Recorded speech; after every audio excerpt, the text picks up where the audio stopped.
106 FM Mercury, sahabat, dan tadi saya sudah soundingkan kepada Anda di pukul 3 di hari Kamis ini ada perbincangan rumah komunitas yang hadir kembali ya sahabat.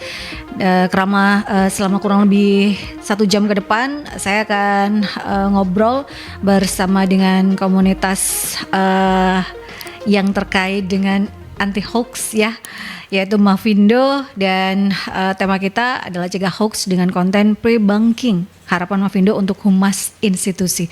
Sudah ada narasumber yang hadir untuk ngobrol bersama saya di perbincangan rumah komunitas ini, dan Anda bisa stay tune juga sahabat di perbincangan ini, baik itu melalui aplikasi on airs ataupun juga di websitenya Mercury di www.mercuryfm.id. Kalau di website selain audio, Anda bisa juga melihat secara visual di visual radio ya di www.mercuryfm.id. Dan Anda juga bisa bergabung atau sharing karena ini live on air di 5620096 atau di WhatsApp dan juga WhatsApp Messenger di 8173.096. Saya langsung menyapa dua narasumber saya. Apa kabar Mas Adven Sarbani? Kabar baik, Mbak. Beliau merupakan koordinator Mavindo Surabaya dan juga dosen Fakultas Vokasi Unika Widya Mandala. Terima kasih sudah hadir. Sama-sama, menyempatkan waktu ya di sore hari ini. Ada juga Mbak Tia Rosinda. Apa kabar Mbak? Baik, sehat ya Mbak. Alhamdulillah. Terima kasih sudah hadir. Mbak Tia ini merupakan relawan Mavindo Surabaya dan dosen ilmu komunikasi Ubara. Dua-duanya dosen loh. Saya kuliah umum. Kuliah nih kita ya. Bersama-sama ya. Iya. Saya lebih banyak belajar ya Pak dosen, Bu dosen.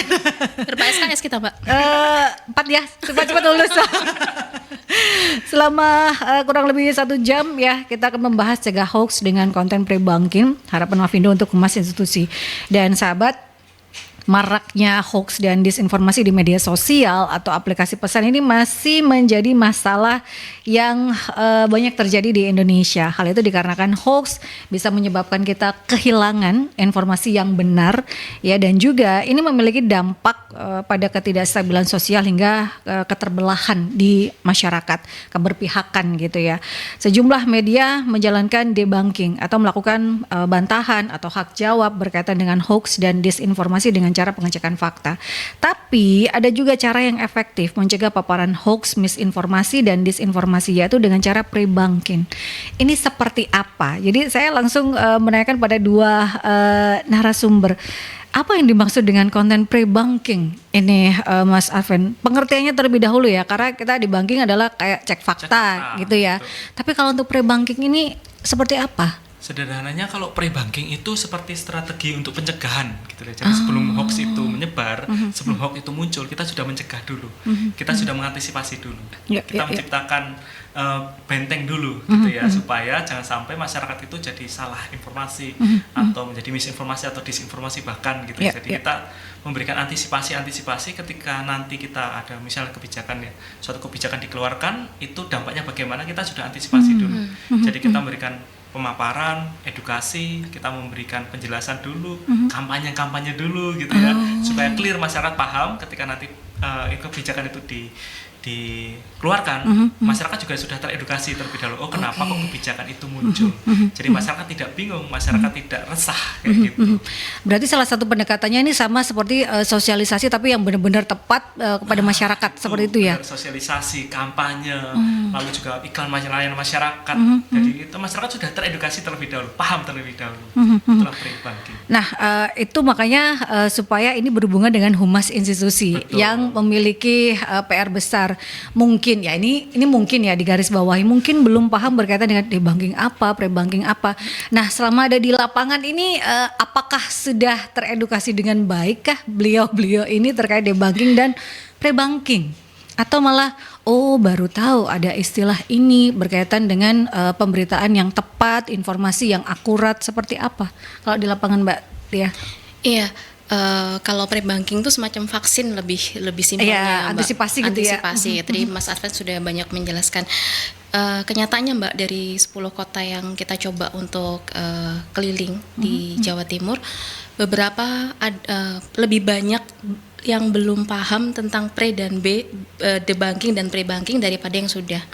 Gitu. Mereka pernah mendengar, pernah mendengar. Tapi ternyata pelaksanaannya itu tidak tahu, bahkan cara membuatnya itu kita masih harus terus sosialisasikan gitu cara membuatnya, terutama ketika kita berbicara tentang humas institusi misalnya. Kan humas ini kan sesuatu yang dikatakan bisa jadi jantungnya institusi gitu ya. Betul. Kalau misalkan ada sesuatu yang tidak bagus, krisis, nah upayanya apa yang dilakukan gitu. Kalau misalkan itu sudah terpapar, berarti harus segera melakukan debunking.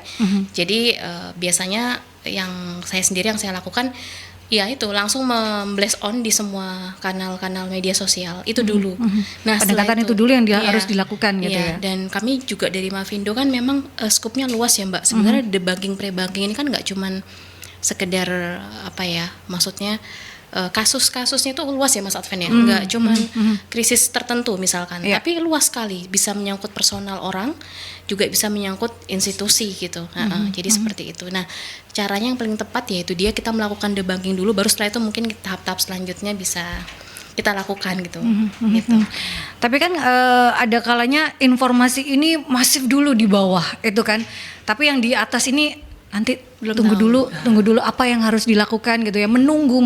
Nah, sebaiknya kalau menurut teman-teman dari Mavindo, apa yang harus dilakukan sebuah institusi ini supaya di bawah ini kan sudah panas nih, supaya yang di ini nih bisa paling tidak meredam dan tidak membuat gejolak sosial di masyarakat lebih luas lagi. Seperti apa kalau dari teman-teman? Yang jelas sebagai seorang institusi ataupun humas institusi gitu ya, ketika bekerja atau bertugas itu mereka harus peka juga terhadap situasi di lapangan atau di masyarakat gitu, harus bisa menyaring, harus bisa memahami kondisi di lapangan seperti apa.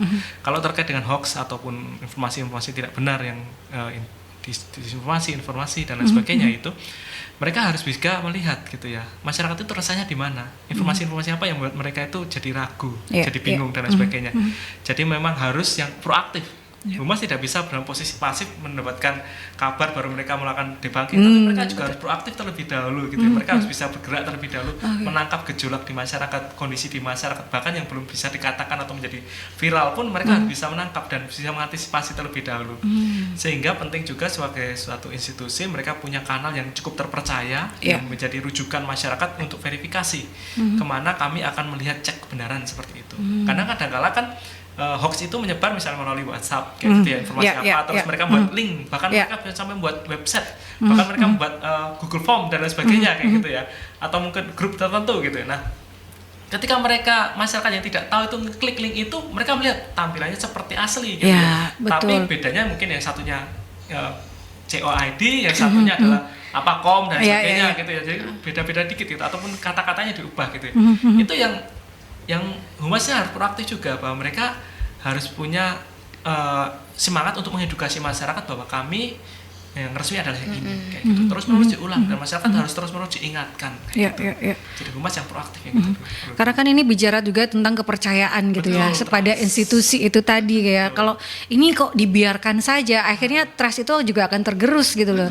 Ini juga akan membangun institusi dari pride nilainya, itu yang seperti apa yang harus dibangun. Nah, kalau tadi Mas Adven bilang kanal, apakah sudah ada kanal yang terpercaya bagi kita ini masyarakat awam untuk mencari informasi yang ini benar nggak sih? Ini kadang ada beberapa informasi kebijakan dari pusat, kok dari bawah kok ini rasanya harus A, tapi ada yang bilang oh ini yang B, ini yang C. Nah, itu ada kanal-kanal khusus yang buat kita untuk bisa paling tidak melakukan cross check atau seperti apa yang harus dilakukan oleh masyarakat ini. Ya, setiap institusi pemerintah kan pasti punya kanal resmi ya, seperti itu. Cuma masalahnya adalah apakah masyarakat itu tahu kanal resminya yang mana, kayak gitu betul. Ya. Bahkan mereka menyediakan juga call center dan sebagainya juga. Mereka menyediakan. Tapi call centernya susah dihubungi, slow respon. Dan sebagainya, kayak gitu. Tapi setidaknya ya itu yang harus medianya, rumahnya sudah ada. Tinggal bagaimana pihak-pihak yang terkait untuk mengelolanya itu bertanggung jawab dan mereka responsif untuk melakukan proses itu debunking ataupun pre-banking sebelum adanya informasi ataupun hoax yang akan beredar kayak gitu. Itu yang harus kita perkuat seperti itu. Artinya baik saya rasa semua institusi baik pemerintah, BUMN dan sebagainya, pemerintah daerah pun sudah punya kanal resminya. Bahkan dari sosmednya pun mereka sudah punya gitu ya. Bahkan kadang-kala kita warganet itu kan kadang mereka melapornya itu tidak melalui kanal resmi atau telepon, tapi mereka mengadunya ke media sosial kayak gitu. Karena lebih viral. No viral no justice. Itu akhirnya kan masyarakat yang tidak tidak dalam tanda kutip tidak mendapatkan pelayanan yang semestinya, mereka melakukan aksi-aksi tertentu yang jadinya saling seharusnya tidak ideal seperti itu ya. Seharusnya tidak ideal, tapi ya bagaimana caranya masyarakat itu mengetuk gitu ya. Itu yang harus diantisipasi, ya itu harus diperbaiki juga. Seperti itu. Nah, kalau menurut Mbak Tia, apa yang harus dilakukan oleh humas institusi jika ada sesuatu yang harus diperbaiki atau ada kebijakan baru? Yang ini adalah sebenarnya kebijakan yang menyangkut hajat hidup orang banyak, tapi harus diberikan secara kehati-hatian. Pendekatan seperti apa yang harus dilakukan oleh seorang humas ini? Oke, maksudnya kebijakan. Caranya seperti apa? Kebijakannya yang apa, Mbak? Kebijakan seperti ada internal ataukah? Yang ini berhubungan dengan hajat hidup masyarakat. Jadi supaya masyarakat ini loh informasi yang benar. Ini yang harus didapatkan oleh masyarakat. Ini yang benar-benar informasi yang tepat dari kami. Nah, itu caranya atau seperti apa alurnya yang harus dilakukan oleh humas institusi supaya masyarakat ternyata informasinya ini nih benar ya. Seperti apa? Kalau misalkan ini kan tergantung institusinya ya Mbak, banyak banget gitu. Kalau saya di institusi pendidikan tinggi gitu kan. Nah, beberapa waktu yang lalu itu sempat ada kabar ketika pendaftaran kartu Indonesia Pintar, contoh seperti itu ya, KIP itu maksudnya KIP. Nah, KIP itu ternyata syarat yang dikeluarkan oleh pemerintah itu berbeda dengan isu yang ditangkap oleh masyarakat gitu, sehingga mereka menganggap bahwa ternyata ini. Nah, kita melakukan proses debunking gitu. Jadi kita membuat konten yang kita post di website dan medsos kita bahwa KIP itu ini loh syaratnya, nggak begitu gitu. Secara pendaftarannya begini loh, tidak begitu, tidak mengeluarkan uang 1.250.000 untuk KIP gitu. Seperti itu Mbak. Jadi kan sering sekali masyarakat itu tiba-tiba ini saya bayar dulu deh biar dapat slot kota gitu, dapat slot gitu, kayak lucu ya Mbak, kayak main apa gitu dapat slot gitu. Jadi saya bayar di pre-order dulu gitu ya. Iya, pre-order ya. Saya pikir gini, PO tuh nggak cuma sekedar pesen pangsit gitu, tapi ini juga. Jadi seperti itu Mbak. Ini contoh simple gitu. Tapi mungkin ketika institusi yang lain bisa jadi beda lagi permasalahannya gitu. Iya, kayak gitu sih Mbak. Karena kan memang kami mengalami dan itu ini bukan. Nah, akhirnya Mbak, tahun berikutnya kita sudah pre-bank. Gitu. Karena kita tahu ya, Mas Advan, kalau setiap tahun penerimaan mahasiswa baru. Nah, ini berlaku juga di kemarin di Bawaslu ya Mas Advan dan Kominfo ya. Maaf ke KPU Bawaslu. Itu kami juga membantu gitu Mbak, bahwa isu hoaxnya tentang pemilu itu terjadi setiap pemilu. Iya, betul. Jadi pre-bankingnya itu kita sampaikan ke Bawaslu sama KPU dari kami. Teman-teman KPU Bawaslu ini loh hoaxnya yang bakal kena. Jadi pre-bankingan sebelum masyarakat gitu-gitu Mbak contohnya. Seperti pemilu tahun lalu ini kan kita cukup bersyukur ya, pemilu tahun ini terkait dengan hoax pemilu tidak terlalu sebansif 5 tahun yang lalu. Karena ya kita belajar banyak gitu, dan koordinasi dengan berbagai macam pihak. Kami juga dari komunitas juga mendorong teman-teman KPU, teman-teman Bawaslu untuk proaktif juga bertindak, dan ya syukurlah mereka sangat proaktif gitu ya, memberikan edukasi ke masyarakat. Contoh sederhana adalah terkait dengan daftar pemilih gitu, daftar pemilih tetap itu kan itu memang harus disosialisasikan terus menerus gitu kan. Ya, Mas, gitu kan, karena orang dengan gangguan jiwa dan sebagainya bagaimana itu kan harus terus disosialisasikan dengan berbagai macam cara dan kepada berbagai macam kanal gitu ya, supaya masyarakat teredukasi bahwa cara untuk mendaftarkan daftar pemilih tetap itu caranya seperti apa, kayak gitu, mengetahui cek mereka sudah terdaftar atau belum seperti apa gitu, supaya jangan sampai ketika hari H pemilu mereka bingung ataupun dan lain sebagainya. Jadi itu memang harus terus ada proaktivitas seperti itu. Dan itu lumayan turun sekali di saat pilkada gitu ya, dari pemilu ke pilkada itu sangat lumayan turun. Kalau kita bicara tentang DPT, dulu kan sampai ngantri berapa hari gitu untuk dapatkan DPT, daftarin. Itu akhirnya yang dilakukan oleh KPU dan juga Bawaslu berkaitan dengan pre-banking ini untuk pilkada, untuk ODGJ juga. Kan masyarakat taunya loh, itu ODGJ kok boleh nyoblos gitu. Kan kita itu kan hoax ya Mbak.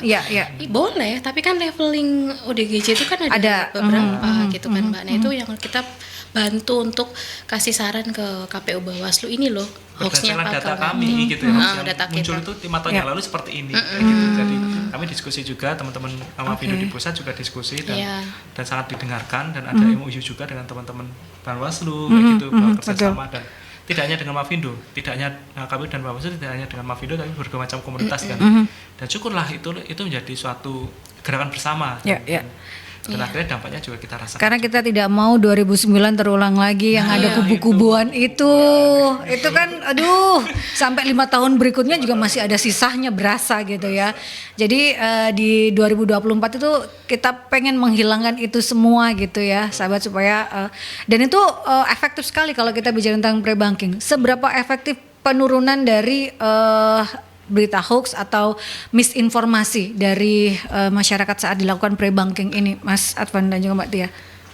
Kalau Mbak gini, ini kan yang pemilu kemarin itu kan sisi positifnya ternyata setelah kita melakukan pengukuran di beberapa, kalau kami di Jawa Timur ya Mbak, di Jawa Timur ya, Surabaya itu di Jawa Timur gitu secara overall gitu, ternyata bantuan-bantuan dari Karang Taruna, terus generasi muda, anak-anak muda, Gen Z untuk melakukan pre-banking terhadap politik tidak jahat.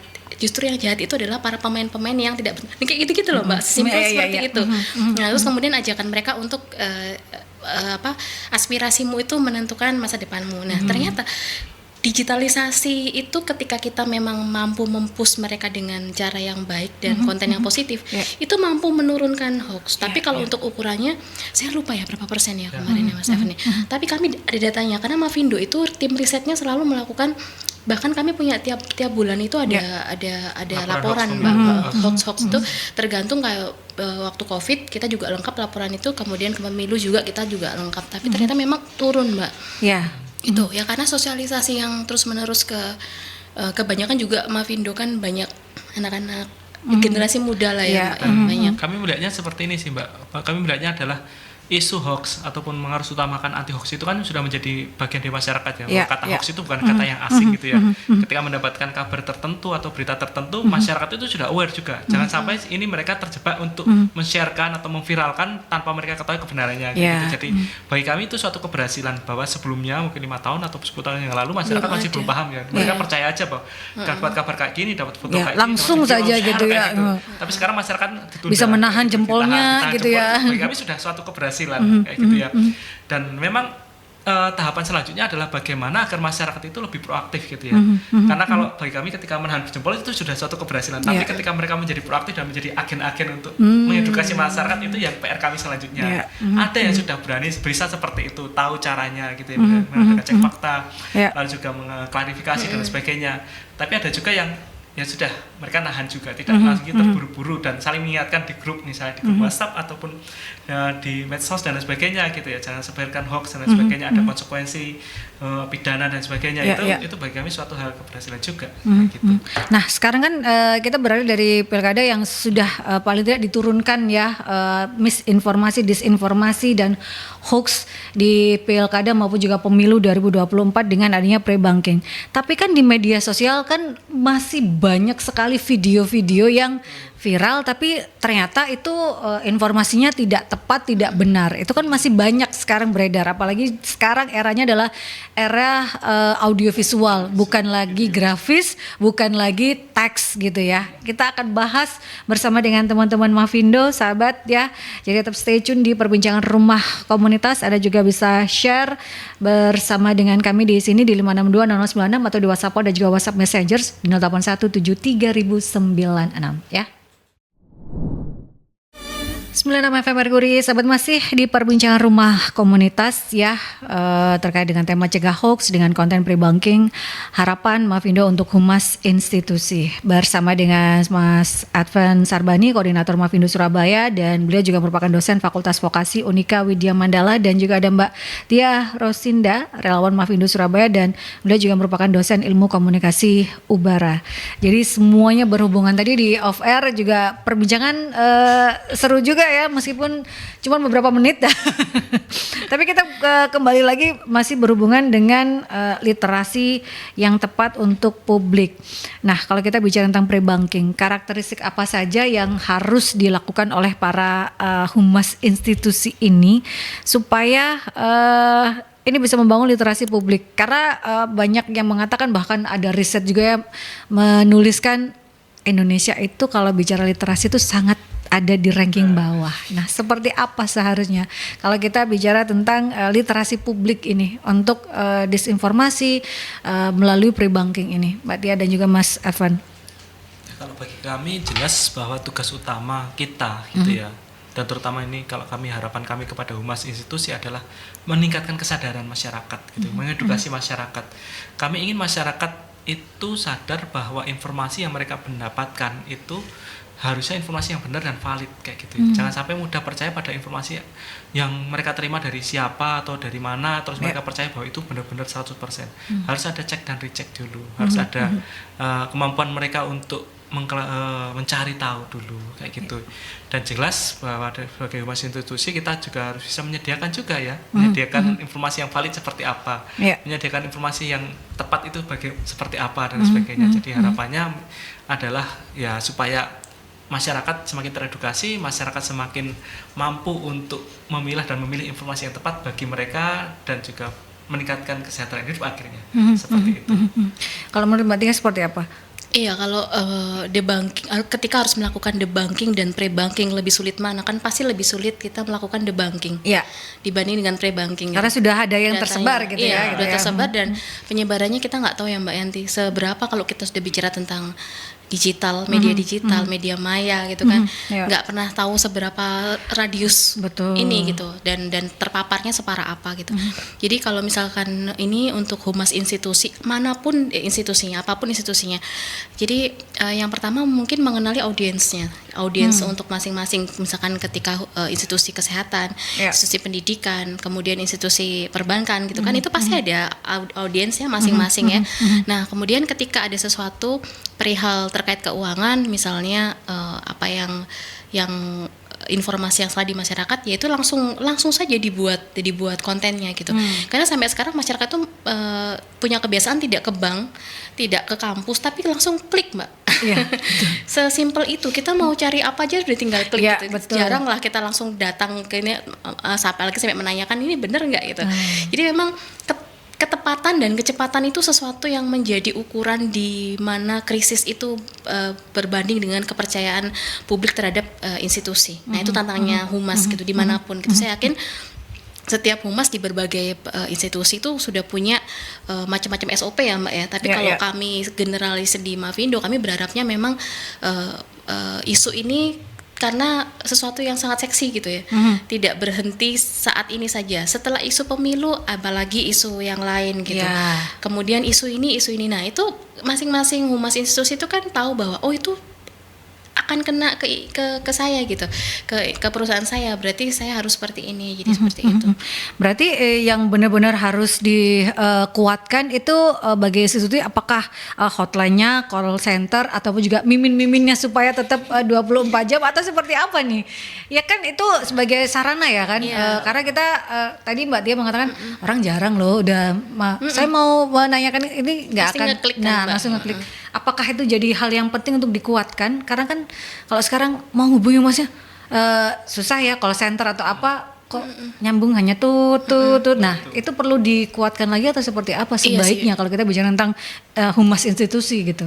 Iya Mbak, kemarin di teman-teman Mavindo yang pas ke lapangan itu lucu Mbak, menemui kasus seperti ini. Ini kita bicara tentang masalah pemilu kemarin ya Mbak. Nah ini kita membahas tentang humas institusi, humasnya parpol gitu ya. Jadi ada salah satu calon ya yang mau bagi-bagi sembako. Posternya itu Mas Advent itu bagus, ada logonya, ada scan barcode-nya, tapi ternyata itu semua penipuan gitu. Nah, orang yang tidak paham kan langsung, wih, sembako bayar 20.000 dapat beras 5 kilo, dapat gula 1 kilo, minyak 2 liter gitu-gitu. Di sebuah lapangan gitu lah ya, di sebuah lapangan datang antara jam sekian. Nah, orang-orang yang tidak paham cek fakta misalkan langsung aja kan silakan daftar di scan barcode. Langsung scan saja. Padahal itu juga penipunya kan Mbak. Dia tujuannya apa? Mendapatkan semua data KTP kita. Kan KTP-nya harus dimasukkan ke scan itu. Nah tapi orang yang teredukasi Mbak itu mengklik website dan media sosialnya si partai itu. Nggak ada informasi kalau bagi-bagi ini.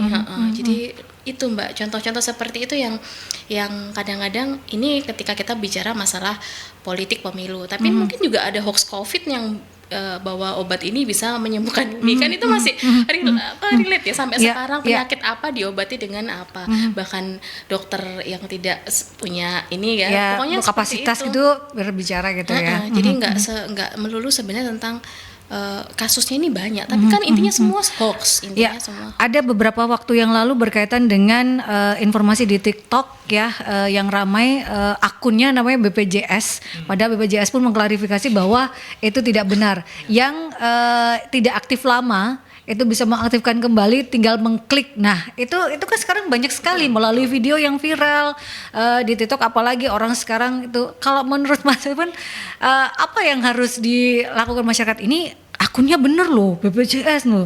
Nah kita harus mengeceknya seperti apa gitu. Yang jelas memang sekarang kalau kita lihat akun itu kan akun fake, akun palsu itu kan banyak sekali ya. Institusi-institusi dikarang akunnya ataupun dipalsu atau diduplikat dan sebagainya kayak gitu. Bahkan kadang-kala seolah-olah mereka menyampaikan informasi-informasi yang terkait dengan institusi tersebut, tapi itu waktu ketika mereka membuat akun yang palsu ataupun link yang palsu gitu ya, itu yang harus diantisipasi. Nah terkait dengan itu memang kita harus bisa koordinasi juga ya, pemerintah, regulasi pemerintah dan sebagainya, regulasi juga penyedia konten kayak gitu ya, penyedia konten, penyedia medsos itu untuk mereka juga punya kewajiban juga untuk men-sharing gitu ya, menyaring terkait dengan akun-akun palsu itu. Jadi menekan penyedia konten bahwa mereka harus bisa mengantisipasi jangan sampai ada yang menggunakan akun-akun palsu. Dan juga pemilik akun aslinya juga harus proaktif juga. Jadi masyarakat tahu bahwa yang aktif itu akun yang ini loh. Mau nggak mau memang akun pemilik operator untuk mimin-mimin itu harus aktif di medsos. Berarti memang harus call center, hotline, mimin-mimin itu juga harus aktif begitu ya. Memberantas informasi yang berhubungan dengan institusi mereka gitu ya. Karena yang dijadikan sasaran itu justru yang mimin nggak aktif kan Mbak. Iya. Ya masih banyak. Kalau kita bicara yang katanya Mbak tadi telepon diangkat ya. Aduh, sudah jam pulang kerja gitu. Ini banyak ya sahabat Merkuri, saya hanya mewakili gitu ya. Kalau katanya OJK hari penipuan itu Jumat, Sabtu, Minggu. Betul. Kenapa seperti itu? Sampai ada istilah ya karena memang aktif off kan banyak off. Iya benar. Bang off Mbak. Iya benar. Bahkan kadang-kala kalau teman-teman memperhatikan jam penipuan pun ada Mbak. Jadi penipu itu belajar psikologi juga. Jadi mereka mempelajari pola. Jadi hari penipuan Jumat, Sabtu, Minggu. Kalau jam penipuan itu kadang-kala jam siang. Kalau siang ya. Istirahat makan siang. Jam 1 sampai jam 3 atau jam 4 sampai jam 4. Itu jam atau mulai jam 1 sampai pulang kerja gitu. Ya kayak gitu bisa jadi. Kalau pokoknya gitu setelah orang capek bekerja itu. Iya. Sampai pikiran dan sebagainya gitu kan. Jarang penipuan itu pagi hari. Pagi hari sampai masih ini ya Mas. Masih fresh gitu ya, masih menghadap ke komputer gitu ya. Gitu. Maksudnya masih sempat mikir ini penipuan nih kayaknya. Iya. Kalau sudah siang capek gitu ya, ngantuk itu itu paling mudah gitu ya.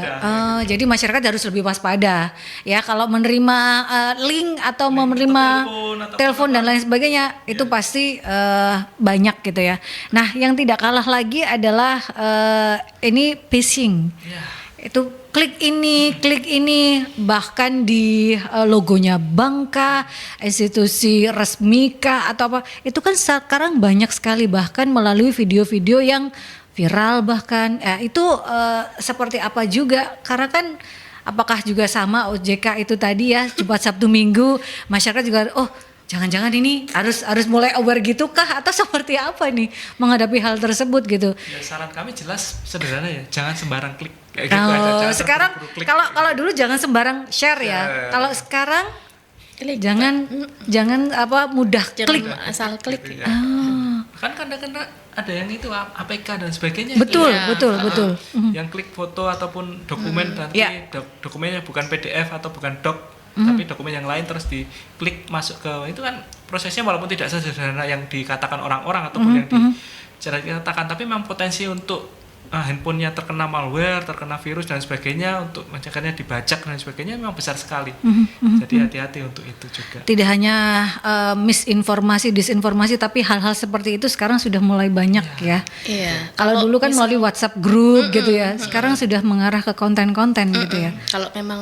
Kalau saya ditanya apa tipsnya gitu, tips yang secara umum apa secara ini ya? Kalau saya memisahkan gadget yang untuk urusan bank dengan umum, Mbak, itu lebih paling sederhana safe. seperti itu. Itu menurut saya safe gitu. Jadi misalkan contohnya kita kena klik apapun, karena gadget itu kan bekerja di situ ya. Kalau betul. kita punya bank, kita taruh di situ semua yang terkait perbankan. Misalkan kita punya 4 rekening gitu, taruh situ semua, e-bankingnya itu semua, ya sudah kan Mbak. Jadi wassalam lah ibaratnya seperti itu. Tapi kalau kita memisahkan handphone yang khusus e-banking dengan khusus pekerjaan, minimal tidak sampai kena ke situ kalau ada sesuatu di situ gitu. Meminimalkan hal-hal terburuk gitu loh ya, paling tidak memisahkan yang benar-benar data penting, apalagi zaman sekarang itu kan sekarang akan ada semuanya digital. Semuanya serba digital gitu ya, KTP, kartu keluarga, layanan atau apapun, dan semuanya datanya udah masuk di situ. Kalau kita bicara tentang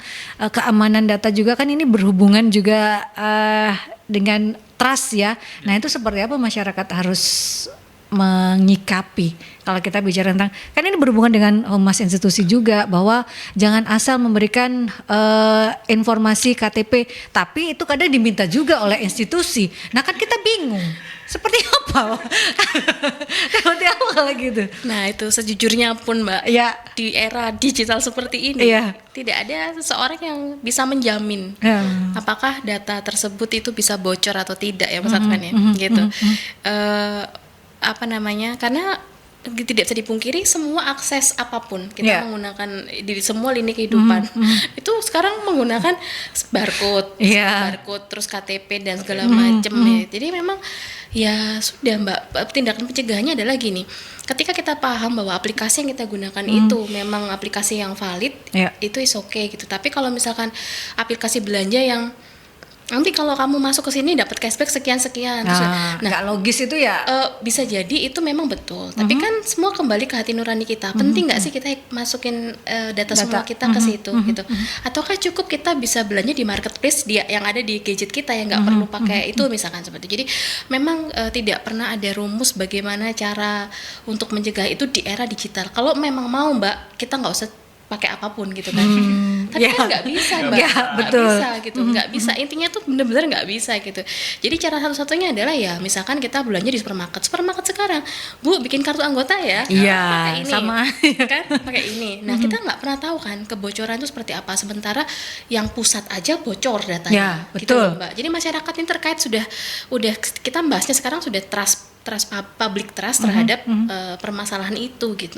Jadi akhirnya kita sendiri yang bisa menjaga data kita itu rawan bocor apa enggak. Sesimpel Mbak, misalnya di media sosial itu kita selfie, kita daily live kita, anak kita sekolah di mana, suami kita kerja di mana, istri kita kerja di mana, terus kita punya acara jam berapa, itu kan dari penjahat digital sudah bisa meng-capture. Terus kemudian foto nisan ibu kita foto dimasukkan ke medsos, nama dari orang tua, nama ibu kandung, itu kan untuk penipu bank, itu selalu ditanya untuk kita tanpa kita sadari itu Mbak. Tapi kami di Mavindo tidak ada yang melakukan itu, gitu. Nah itu kan perlu paham. Itu kan memang benar-benar perlu edukasi berkaitan dengan literasi, Mbak. Tidak hanya literasi bermedia sosial, tapi juga literasi penggunaan gadget itu sendiri di era sekarang ini. Itu yang orang kadang nggak selfie berarti nggak ada bukti gitu. Kadang kan orang seperti itu, selfie dulu nanti nggak ada bukti nih kayak gitu. Tapi ada juga loh Mbak yang kontra dengan apa yang kami lakukan ketika kami turun ke bawah. Loh itu kan punya kita, medsos kita. Loh kita itu di sini tidak berbicara itu medsosmu atau medsosku, tapi Bapak Ibu harus sadar ketika Bapak Ibu menggunakan ruang itu medsos, itu sudah ruang publik gitu loh. Apa yang Bapak Ibu share, se-private apapun itu masih bisa keluar gitu. Betul. Itu. Karena kan kita bicara tentang dunia yang arahnya memang ke digital, cloud dan lain sebagainya. Mas Advan ada yang ditambahkan? Nah, isu atau bukan isu sebenarnya, tapi terkait dengan keamanan digital itu memang menjadi concern banyak pihak seharusnya ya. Itu menjadi concern institusi, pemerintah, pendidikan dan lain sebagainya, media, bahkan masyarakat pun harus memahami terkait dengan keamanan digital. Potensi kebocoran digital kita, kebocoran data kita itu memang memang luar biasa sekali. Gitu. Ya, betul. Bahkan kadang-kala kita mendapatkan telepon dari siapa, bagaimana mereka bisa tahu nama kita, bagaimana betul. bisa tahu itu kan kita juga tidak bisa melacak ya, tidak bisa melacak dari mana mereka tahu kita gitu. Iya.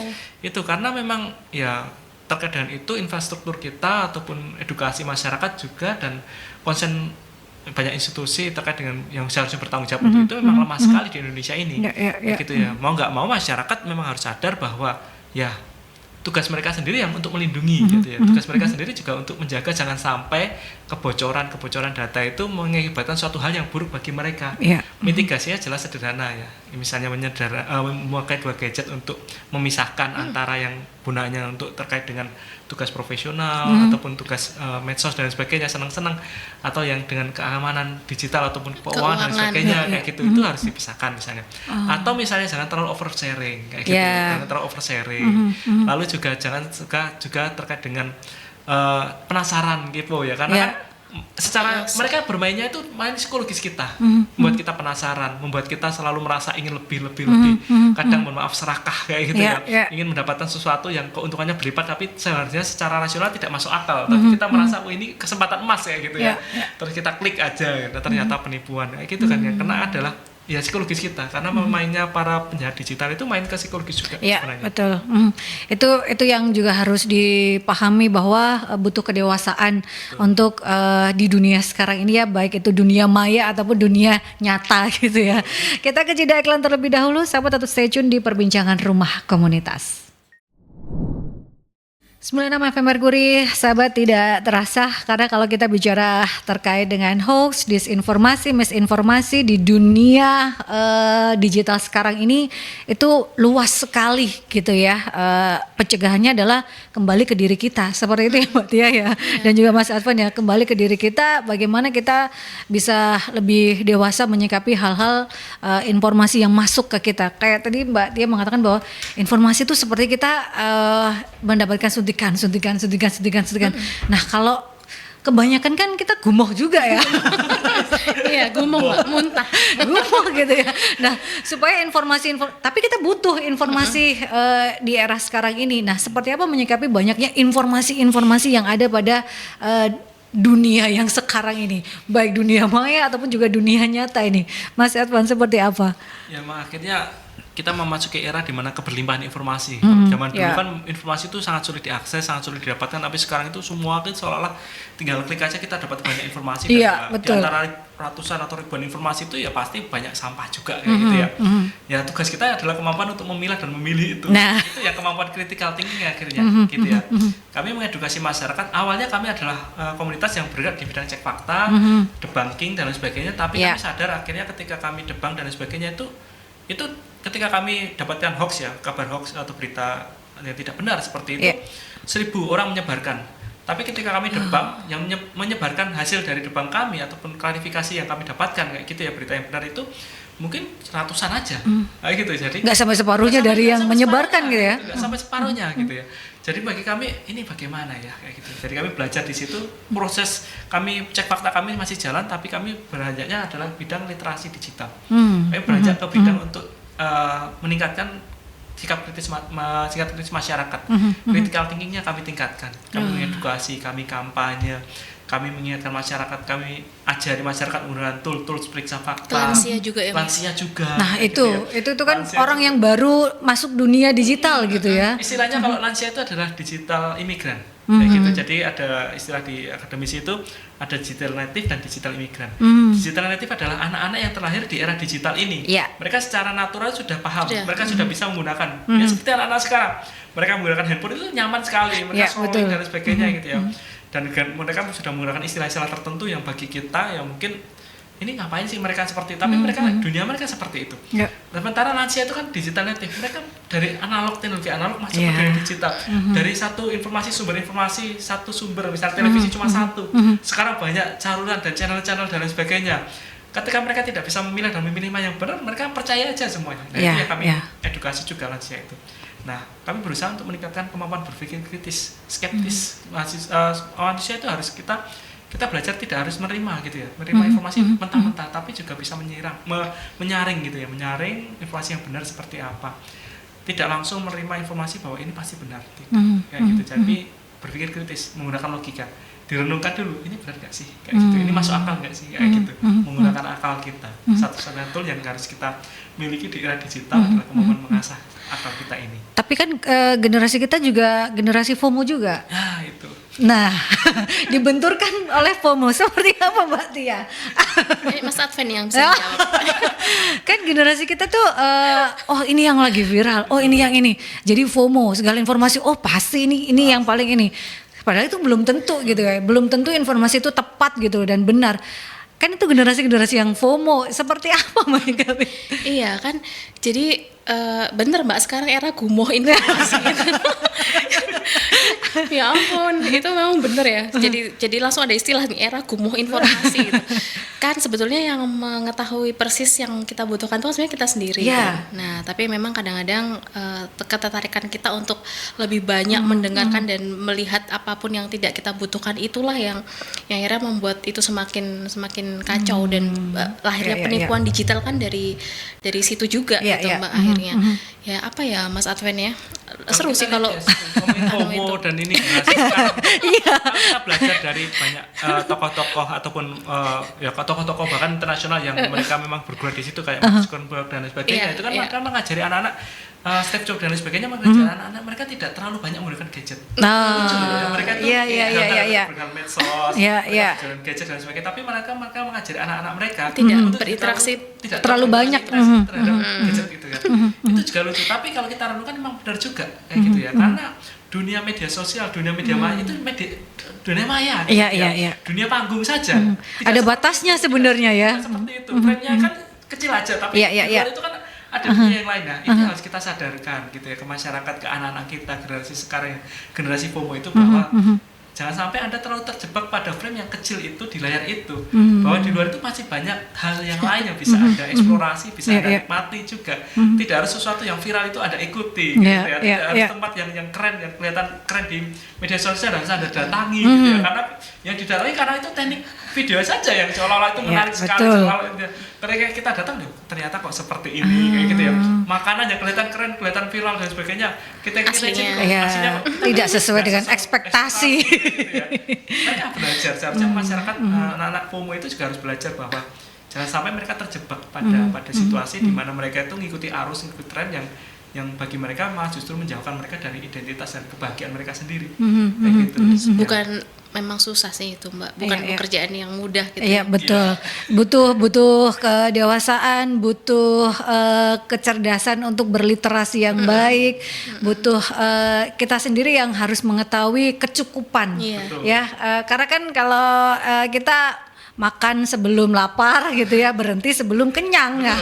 Itu kalau supaya nggak gumoh informasi itu tadi. Jadi kita harus tahu, oh cukup nih informasinya gitu ya. Tidak apa-apa, istilahnya kita tidak mendapatkan atau saya nggak tahu nih informasi itu, nggak apa-apa sesekali. Toh itu juga akan ada informasi yang lain gitu ya, sahabat. Jangan dikit-dikit, ini harus ini nih, ini harus ini. Karena kan sekarang banyak juga video yang beredar di media sosial. Narasinya apa? Videonya apa? Padahal itu semisal kejadian berapa tahun yang lalu, tapi dinarasikan untuk sekarang. Betul. Itu belum terutama editannya, Mbak. Betul. Belum editannya. Jadi kan emosional kita si pengguna media sosial ini yang dimainkan, itu tadi yang dikatakan oleh Mas Adven.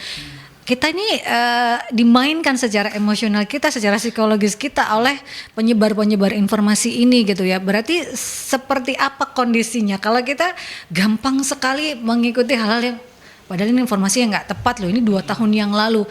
Apakah orang yang mengetahui ini nggak benar loh? Apakah itu juga harus kita aktif untuk menjadi agen untuk tidak menyebarkan ini berita yang salah, narasinya tidak tepat, atau seperti apa untuk saat ini? Istilah kami di tim Cek Fakta Mavindo itu ketika mendapatkan informasi yang hoax lama gitu ya.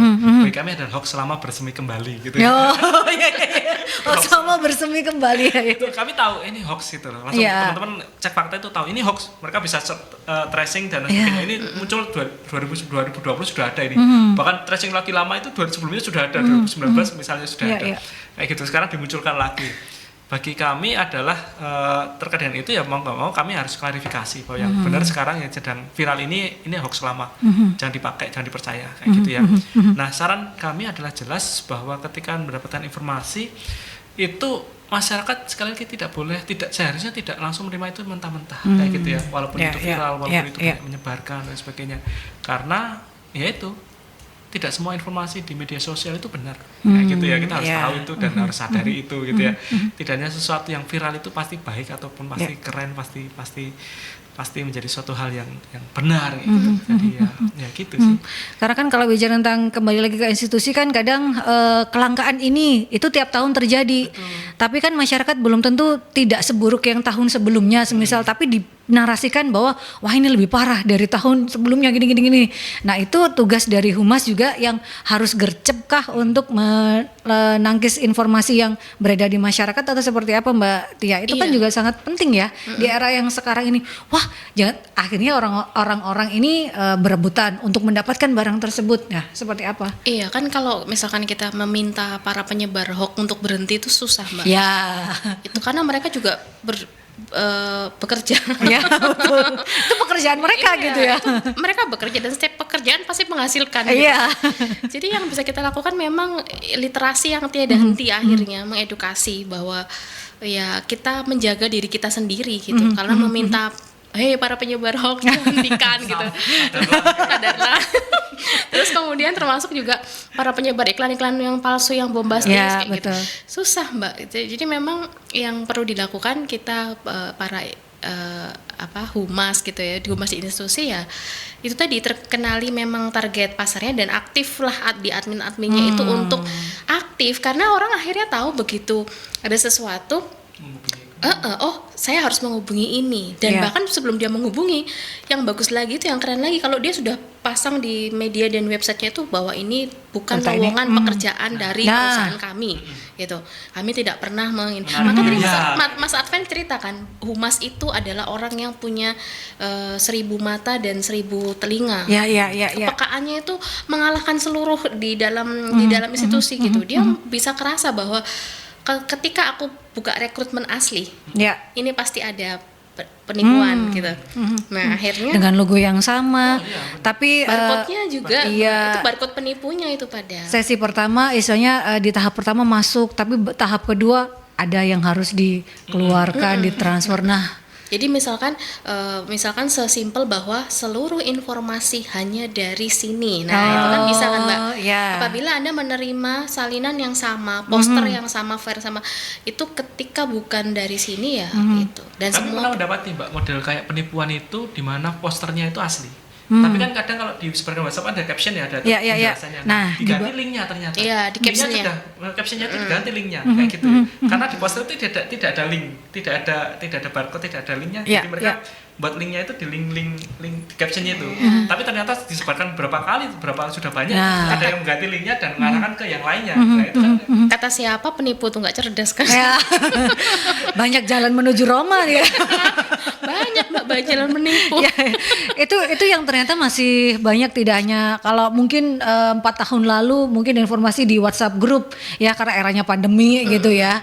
Sekarang eranya sudah ke penipuan gitu ya, tidak hanya misinformasi yang hanya informasi yang tidak tepat, tapi juga mengarahnya ke kerugian ekonomi. Kerugian ekonomi pada akhirnya itu ya, sahabat. Nah, langkah prioritas apa yang harus dilakukan baik ini untuk humas institusi untuk paling tidak masyarakat ini tidak sampai mengalami kerugian ekonomi, dan bagi masyarakat itu sendiri seperti apa, Mas Evan, dan juga mungkin Mbak Tia nanti bisa menambahkan. Langkah prioritas apa yang harus dilakukan? Kalau menurut kami sesimpel bahwa contoh misalnya ada lowongan pekerjaan dari PT, itu langsung klik, Mbak, googling aja. Kalau memang itu pasti penipuan, itu berita itu pasti akan ada. Kalau memang ada media-media yang terverifikasi Dewan Pers dan ada yang tidak. Nah, kami juga memberikan edukasi itu ke masyarakat bahwa ada media yang terverifikasi Dewan Pers dan tidak. Ketika media itu tidak terverifikasi Dewan Pers, maka isinya pun juga belum tentu valid. Simpel itu kan, Mbak. Nah, caranya gimana ya? Tinggal aja klik Dewan Pers, itu ada daftarnya media. Nah, seperti itu. Pokoknya ini ya, kalau mendengarkan atau mendapatkan informasi apapun, ya harus cek. Kalau kanal-kanal yang tadi Mas Adven sebutkan itu sudah banyak, kayak Kalimasada, Kominfo juga punya cek fakta dan klinik hoax dan lain sebagainya, aduan-aduan. Tapi kalau kita mau mandiri, langsung aja kita ketik gitu. Zaman sekarang kan sudah semudah itu gitu. Nah itu sih yang paling simple, dan kalau kita nggak yakin berhenti di kita. Kalau saya nambahkan adalah kewajiban dari humas institusi untuk mensosialisasikan ya webnya seperti yang asli yang mana, medsosnya apa, call centernya yang mana kayak gitu. Itu harus disosialisasikan sehingga dalam masyarakat paham bahwa yang asli itu yang ini, yang terverifikasi, yang benar itu yang web ini, medsosnya ini kayak gitu ya. Jadi nanti mungkin ada medsos-medsos yang lainnya yang hampir mirip dan sebagainya, tapi masyarakat langsung mengarah ke medsos yang benar seperti ini. Bahkan kalau memang perlu ya kita bisa membantu untuk masyarakat bisa membantu untuk men-take down ataupun melaporkan medsos-medsos cloningan-cloningan itu kayak gitu. Bahwa itu adalah medsos palsu dan sebagainya kayak gitu. Jadi sebagai humas institusi, bagi kami harapannya adalah humas institusi harus proaktif untuk mensosialisasikan kepada masyarakat terkait dengan websitenya, karena itu adalah identitas dari ataupun identitas dari perusahaannya atau institusinya, medsosnya kayak gitu ya. Medsos harus tetap dijaga, harus tetap dipelihara, harus aktif, dan para mimin ini harus tetap responsif juga kayak gitu ya terkait dengan apa ya yang terjadi di masyarakat ataupun terjadi di netizen itu. Seperti itu. Jadi ini semua yang berhubungan harus aktif gitu ya, baik masyarakat seperti kita ini juga aktif untuk melakukan cross check segala informasi yang kita dapat gitu ya sahabat, supaya memang benar ternyata gitu ya, ini tidak tepat nih, dan sudah, kalau tidak tepat ya udah berhenti di kita gitu ya sahabat. Kalau dulu adalah tahan jempolmu, kalau ini adalah jangan asal ngeklik gitu ya. Kalaupun Anda mendapatkan informasi dan lainnya, cross check terlebih dahulu, itu akan lebih baik. Banyak kanal-kanal yang disediakan sebetulnya, Mbak. Kalau di Mavindo yang kanal-kanal yang terpercaya lah, kalau kita untuk cek berita dan lain sebagainya, di mana nih yang bisa dilakukan oleh masyarakat di luaran sana? Apa Mbak Tia? Kami punya website, akun aja ya, karena akun IG lebih banyak dipakai ya. Turn Back Hoax ID gitu, Turn Back Hoax ID. Turn Back Hoax ID, kayak gitu. Lalu ada Mavindo ID website kami, dan juga chatbot Kalimasada, kayak gitu chatbot. Jadi di situ chatbot kami terhubung dengan WhatsApp ya. Jadi chatbot di WhatsApp nanti ada nomor yang bisa dihubungi, disimpan, nanti tinggal chat aja di situ, kayak gitu. Nanti ketika informasi mungkin teman-teman di pendengar radio ini bisa mengecek aja di website kami. Chatbot kami yang mana gitu. Oke. Untuk di sosial media mungkin ada linknya di website supaya lebih tepat ya. Sosial medianya di teman-teman Mavindo di mana nih Mbak Tia? Kalau Mavindo pusat @mavindo. Mavindo. Kalau Mavindo kami Surabaya, Mavindo Surabaya ya. Itu bisa Anda follow ya, sahabat, segala informasi, atau Anda bisa melaporkan dan lain sebagainya, menjadi agen paling tidak ya. Kita berperan ya. Bahkan kalau misalkan ada yang enggak ini benar-benar bisa ditanyakan di DM kok Mbak. Kami adminnya akan membantu menjawab. Lebih responsif ya. Tidak akan ada mimin yang slow respon. Ini Mbak, mungkin saya bisa menambahkan untuk terkait dengan chatbot kami Kalimasada itu di 0859 0859 2160 0500 0500. 0500. Nah, ini teman-teman bisa menyimpan nomor itu dan ya nanti terhubung dengan chatbot kami kayak gitu. Di situ untuk verifikasi, lalu juga cek fakta dan sebagainya, melaporkan dan menanyakan apakah kabar yang didapatkan, link yang didapatkan itu benar atau tidak. Ya, ini bisa dimanfaatkan chatbot dari teman-teman Mavindo di Kalimasada ya, di 0859 2160 0500 sahabat. Terakhir Mas Advan dan juga Mbak Tia sebagai closing statement di perbincangan kita sore hari ini, apa yang pengen disampaikan untuk sahabat-sahabat Merkuri dan untuk masyarakat, tidak hanya di dunia maya tapi juga di dunia nyata. Seperti apa? Monggo Mas. Kalau kami mengajak masyarakat untuk mulai menyadari bahwa media sosial ataupun teknologi ini membawa dampak yang luar biasa. Kita mengalami era keberlimpahan informasi, tapi juga membawa tantangan yang luar biasa sekali. Dan kami mengajak masyarakat untuk mulai berpikir kritis gitu ya, mendapatkan informasi dan menyaring informasi itu, memilah informasi itu mana yang benar, mana yang salah, dan juga mulai berani untuk bergerak bersama-sama mengedukasi masyarakat untuk mari bersama-sama menggunakan media sosial, menggunakan teknologi digital ini dengan cara yang positif kayak gitu. Mbak Tia, jangan memberikan makan kepada para penipu digital ya. Jadi kita tanpa sadar itu memberikan akses informasi apapun, sekecil apapun kepada para penipu dengan oversharing, itu aja Mbak. Jadi oversharing itu sangat berbahaya. Sesuatu hal yang berlebihan itu memang berbahaya. Makan aja ya. daripada gumoh nanti. Ya, mau informasi bingung nanti ya. Baik, terima kasih untuk teman-teman Mafindo. Ada Mas Adven Sarbani, Koordinator Mafindo Surabaya, dosen Fakultas Vokasi Unika Widya Mandala, dan juga ada Mbak Tia Rosinda, relawan Mafindo Surabaya dan dosen Ilmu Komunikasi Ubara. Terima kasih sudah hadir. Sama-sama, Mbak. Sudah banyak memberikan kita pencerahan ya, sahabat, dan juga pesan-pesan berkaitan dengan era gumoh informasi sekarang ini ya, sahabat. Dan Anda yang tertinggal bisa menyaksikan kembali perbincangan di Rumah Komunitas ini di YouTube channelnya Mercury, di Radio Mercury 96. Ketemu lagi di perbincangan Rumah Komunitas yang hadir setiap hari Kamis dari pukul 3 hingga 4 sore ya, di 2 minggu ke depan. Saya Andra Sari, wassalamualaikum warahmatullahi wabarakatuh.